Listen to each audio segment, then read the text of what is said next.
Welcome back to the channel. Today we're going over bulletproof beginner fish. I can't wait to get started. Make sure you're subscribed. Let's go.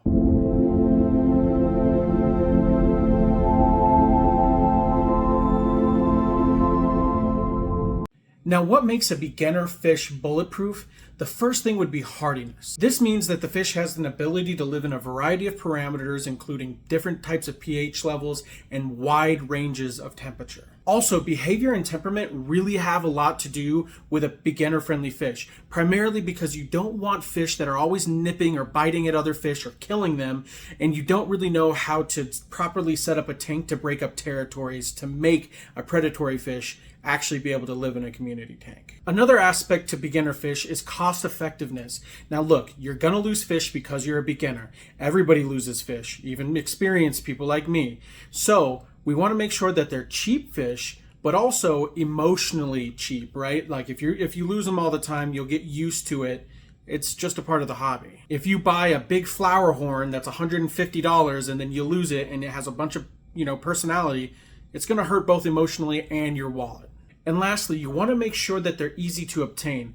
Fish that are not easy to find are not beginner friendly because a lot of the times beginners will just get fed up with trying to search for them and just give up. Now, in these types of videos, you'll usually hear live bears. So your guppies, your endlers, your platies, your mollies, things like that. I avoid those when I'm beginning fish tanks or teaching a beginner because they populate and they're gonna overpopulate your tank, right?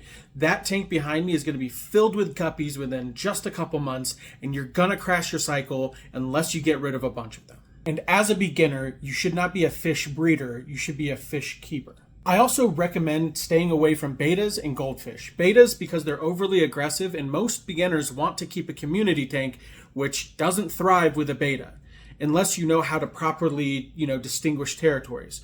Also, with a goldfish, they produce a lot of waste. They usually have to have a very big tank, which most beginners don't start out with. You start out with a small tank and you work your way up.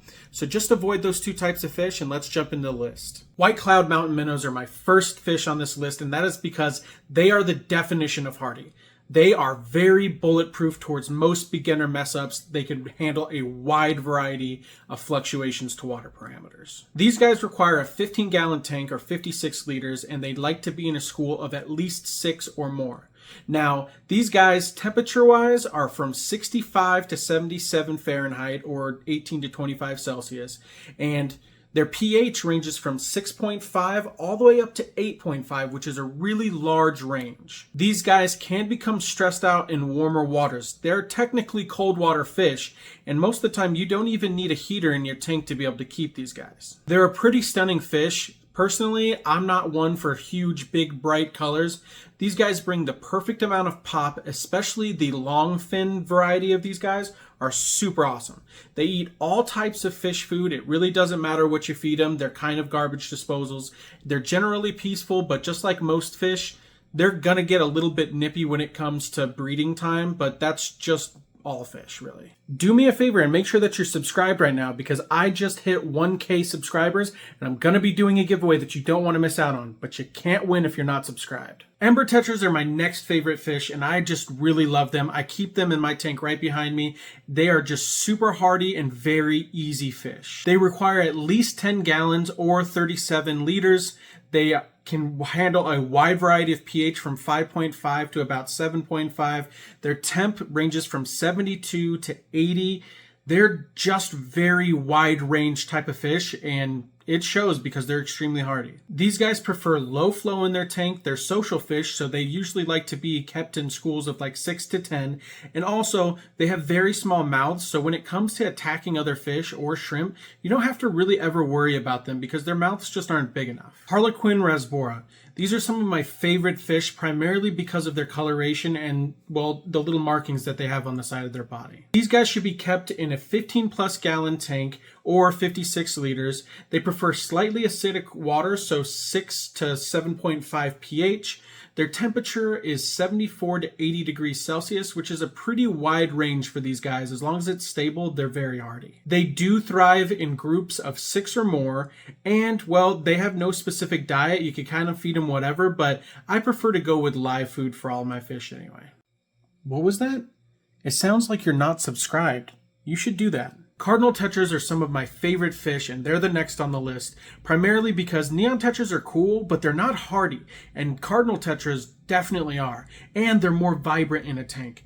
The only issue with them is you do have to watch out where you get them, like the breeding establishment needs to be solid, because these guys do tend to come in a little bit unhealthy, kind of like neon tetras, just not as bad. Their temps range from 73 to 84 degrees Fahrenheit or 23 to 29 Celsius. Their pH is 4.0 to 7.5, which is a pretty large range. They like soft to moderate hardness, just like me on a Saturday night. Again, these guys are hardy, but they are totally dependent on breeder quality.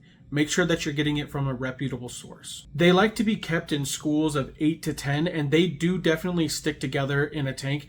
They're really, really vibrant, and if you put them into a planted tank, let me tell you, they're gonna pop. I mean, neon tetras pop, and they're not as colorful as cardinals.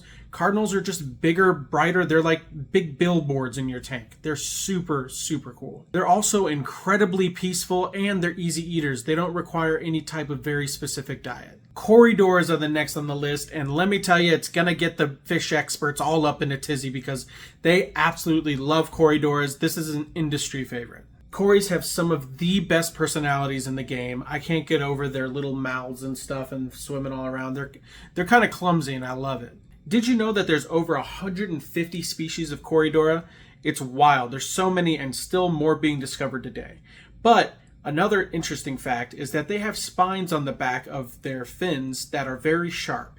And for predators, they have those so they ward them off. They're actually venomous in some instances when you get stung by them. So make sure to just not touch them with your hands, all right? No touchy. Now, their temperatures range from 72 to 80 degrees Fahrenheit, but this is totally dependent on species. So you need to do your own due diligence when it comes to research on corridors because there's just so many different types of them. Their pH ranges from 6.5 to 7.8, but once again, it's species dependent. One thing about cories that is different than all the other fish is they do require a specific type of diet, and that is because they're bottom feeders, right? So if you don't feed them correctly, they'll actually miss out on food a lot of the time if you have aggressive feeders inside of your tank, and they'll just waste away. You want to keep cories in a 20 plus gallon tank because they do prefer to be in a group of at least 6 or more.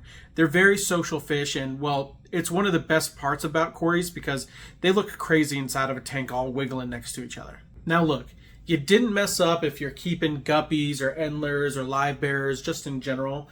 They're still great fish, and they are pretty hardy, at least for the most part, depending on where you get them. But I just choose to stay away from live bearers for beginners because what I stated earlier, they're going to overpopulate your tank. It's going to become a mess, and you're going to have to like sell them to random Joe Schmoes off the street or do unthinkable things like flush them down a toilet. At the end of the day, the most important thing about fish keeping is just patience, right? Having patience and understanding that you're going to make mistakes and that not everything's going to go perfect, right? We're not going for perfection, we're going for improvement. And so it's really important to just do your own research and make sure to not just listen to talking heads like me, but to really, really check all over the place to make sure that your fish are being properly cared for. Because this hobby is more than just filling a tank full of water and just letting it sit. It's honestly not really a hobby, it's more of a passion. Anyway, enough of my ranting. I hope that you guys subscribe. I hope that you liked the video. Stick around because we're doing giveaways. Make sure that you're subscribed. I'm telling you. All right, I'll see you guys later.